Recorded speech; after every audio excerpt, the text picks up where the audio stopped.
Greetings, Bellevue Learning Community.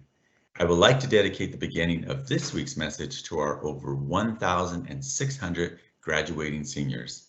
This is your last week with us. It has been a momentous journey and we wish you much success wherever life takes you. Though we may be physically distanced, it does not mean that we can't celebrate.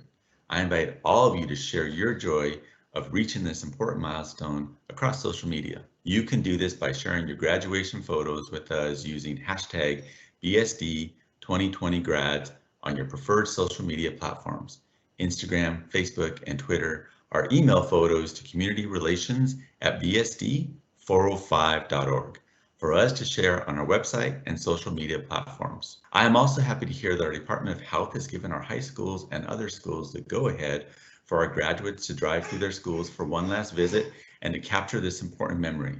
Schools will be communicating with seniors about specific plans.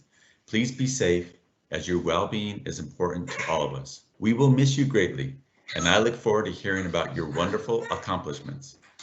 In this message, I also would like to give our learning community updates on areas of great importance. This week, my focus is on equity work in the school district, and I'd like to update you on our developing plans for our return to school this fall. Our equity work. First, we have made important progress becoming not only a more equitable and inclusive school district, but a district that believes in the potential in all students.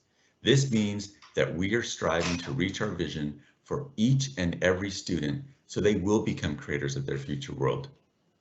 We are not in the beginning stages of creating a more equitable and inclusive learning environments. This work has been in place for many years. In October of 2019, the district took a deeper step by engaging a larger part of our community and began establishing an equity advisory group. The families, staff, and community members who make up this group guide our critical equity work by providing recommendations to us, and this group is still in place advising us. The Equity Advisory Group led to the Equity and Accountability Policy that was adopted by our school board in June 2019. This policy includes commitments we work on, including creating a learning system that meets the needs of and reflects the diversity of our district, ensuring all students have access to critical resources and programs, eliminating any systemic barriers to student success, making certain any student disciplinary actions are undertaken without bias are affecting one group disproportionately. Having all staff undergo professional development that addresses implicit bias, anti-discrimination, cultural responsiveness, and inclusion. Creating, reporting, investigation, communication, and accountability processes to address racism or discriminatory actions. And a promise to foster strong partnerships with diverse groups of parents. Our work is not done. We reaffirm our commitment to equity and a more explicit focus on racial justice in our work with our leaders, educators, and staff. I want to ensure all of you that we are supporting all of our students, and I will deepen my understandings as a leader of our learning community. Planning for fall. As I mentioned last week, we are continuing to solidify our plans for the fall. This planning includes you, our learning community. One way to participate is to take our survey. A link to the survey is below in my message in the News Digest. We are asking important questions such as, if we are allowed to reopen our schools in the fall, would you prefer to keep your children at home or send your child to school in a hybrid model, part in-person learning and part remote learning? What resources will you need, such as a bus service or childcare for when your student is not in school?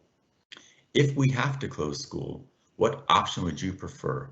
A return to remote learning, pausing in-person learning and using breaks for lost time, or pausing in-person learning and using summer for lost time? You will also have a chance to indicate if you would like to be considered for a focus group to help with our planning. With one more week of school, I thank you for joining me on this journey. As we head into this weekend our final week of school, please commit with me to making small differences, not only today when our hearts are broken wide open, but in a week, in a month, in a year, until we realize a safer, more loving, and hopeful future for all of our students. In partnership, until we meet again. Thank you.